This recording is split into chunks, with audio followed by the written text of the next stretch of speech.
सरसों की तरह राई भी प्रमुख तिलहनी फसल है।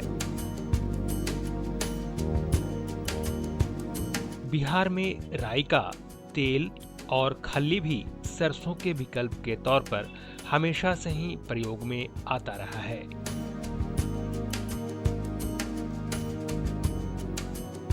राई के तेल भी स्वाद और सेहतमंद होने के कारण सरसों के बराबर ही बाजार में मिलते हैं।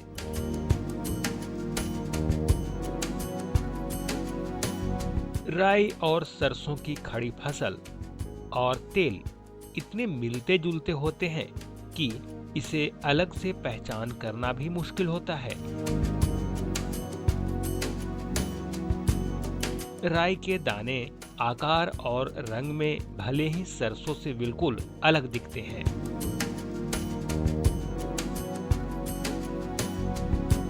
आज हम सभी किसान भाइयों को राई की वैज्ञानिक खेती के बारे में बता रहे हैं।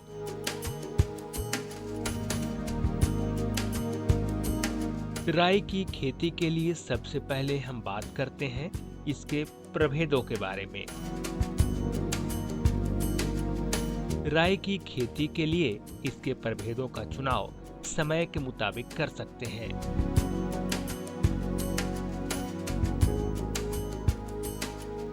अगर किसान भाई 15 मई से 15 अक्टूबर के बीच इसकी खेती करते हैं तो पूसा बोल्ड, वरुणा, क्रांति प्रभेदों का चुनाव कर सकते हैं। पूसा बोल्ड की उपज क्षमता 19 क्विंटल प्रति हेक्टेयर है और यह 120 से 130 दिन में पककर तैयार हो जाता है। वरुणा की उपज क्षमता 20 क्विंटल प्रति हेक्टेयर है। साथ ही साथ यह 120 से 130 दिनों में तैयार होने वाला प्रभेद है। क्रांति प्रभेद की बात करें तो इसकी उपज क्षमता 21 क्विंटल प्रति हेक्टेयर है और यह भी 120 से 130 दिनों में तैयार होने वाला फसल है।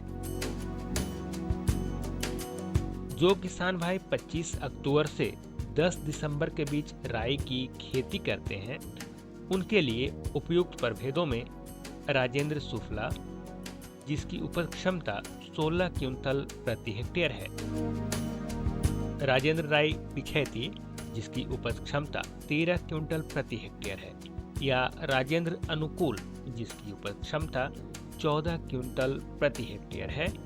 साथ ही ये प्रभेद 120 से 130 दिनों में तैयार होने वाले हैं।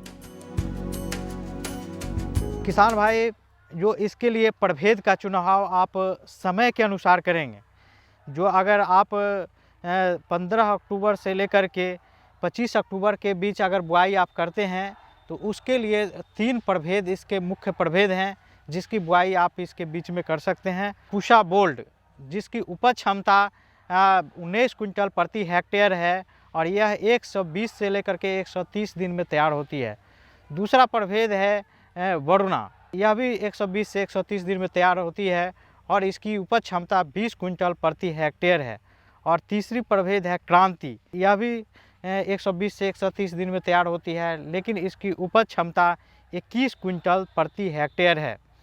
यदि किसान भाई आप 25 अक्टूबर के बाद बुआई करना चाहते हैं तो उसके लिए आप 10 दिसंबर तक आप बुआई कर सकते हैं। उसके लिए जो मुख्य प्रभेद है उसमें राजेंद्र सुफलाम है, राजेंद्र राय पिछैती है, राजेंद्र अनुकूल है और इसकी उपज क्षमता जो है राजेंद्र सुफलाम का 16 क्विंटल प्रति हेक्टेयर है, राजेंद्र अनुकूल का 14 क्विंटल प्रति हेक्टेयर है और राजेंद्र राय पिछैती का 13.5 क्विंटल प्रति हेक्टेयर उपज क्षमता है।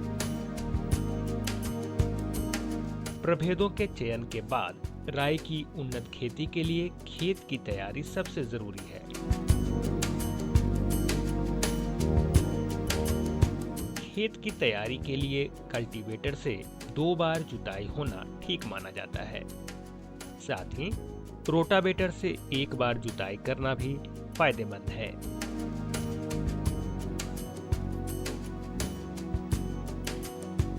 इसके अलावा राई की उन्नत खेती के लिए दोमट मिट्टी सबसे उपयुक्त है,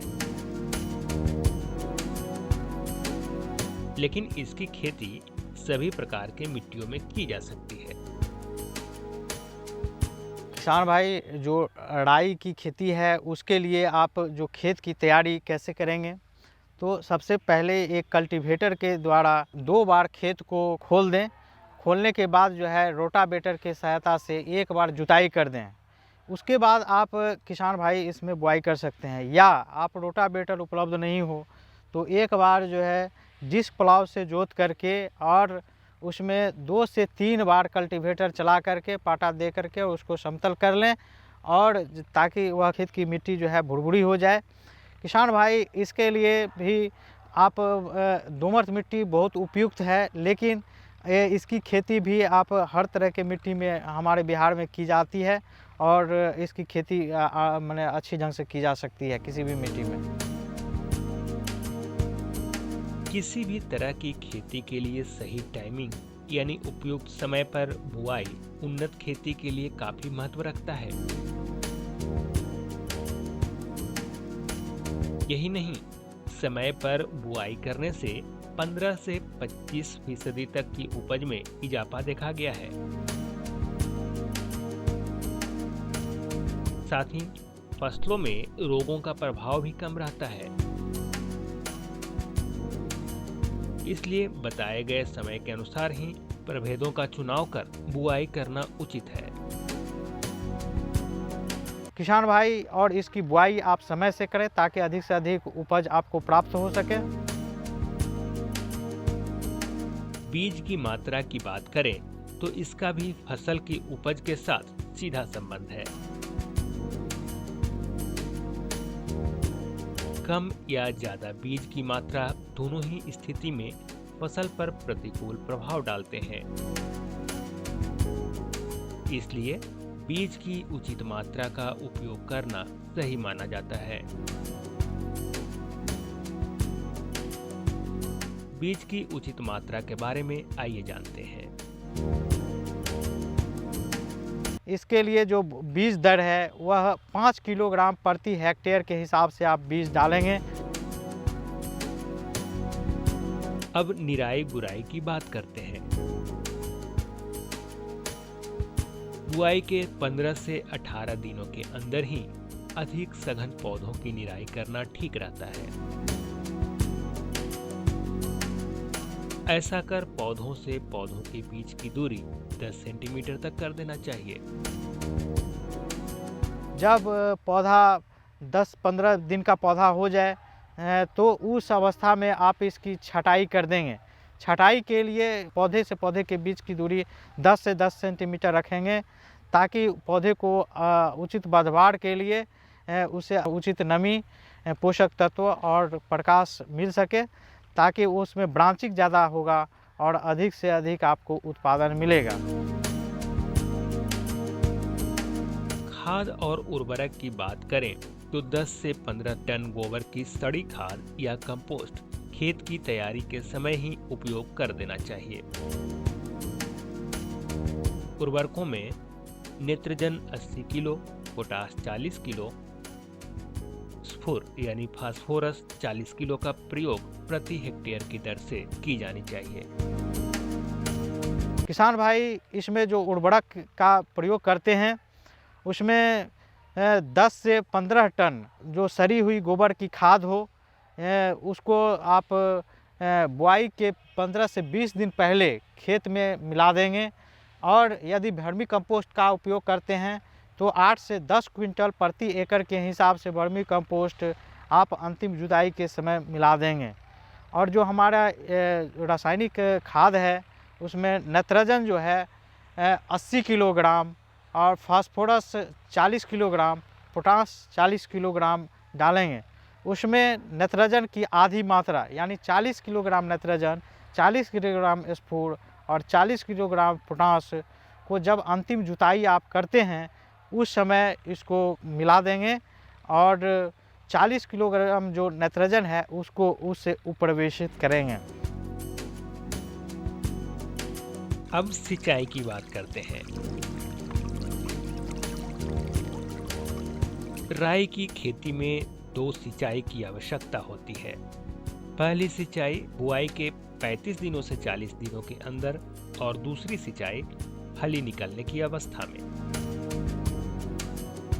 किसान भाई, इसमें 2 सिंचाई की आवश्यकता होती है।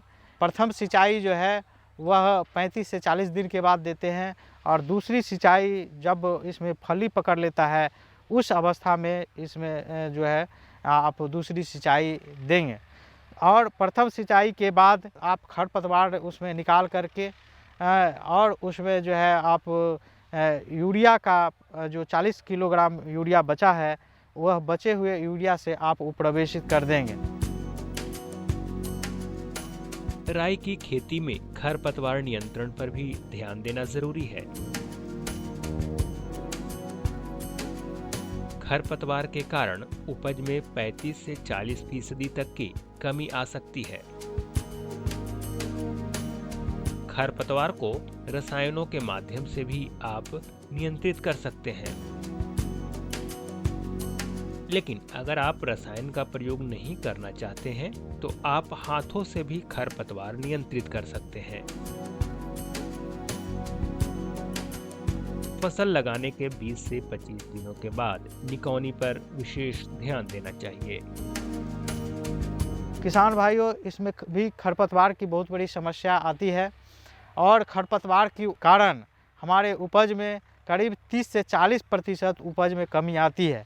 इसलिए किसान भाई, आप खरपतवार से खेत को मुक्त रखें। इसके लिए आप पेंडिमिथिलिन का 3.25 लीटर प्रति हेक्टेयर के हिसाब से 500 से 600 लीटर पानी में घोल करके, यानी 3.25 मिलीलीटर 1 लीटर पानी में घोल करके और इसका छिड़काव आप 72 घंटे के अंदर कर देंगे। बुआई के 3 दिन के अंदर इससे जो है आप छिड़काव कर दें। और यदि आप इस समय छिड़काव नहीं किए हैं तो 25 से 30 दिन के बीच जो है आइसोप्रोचुरॉन का 1.25 लीटर 500 से 600 लीटर पानी में घोल करके उसका छिड़काव कर देंगे और इससे जो है आप माने आपकी फसल खरपतवार से मुक्त रहेगा और जो इससे नुकसान होती है वह उससे बच जाएंगे।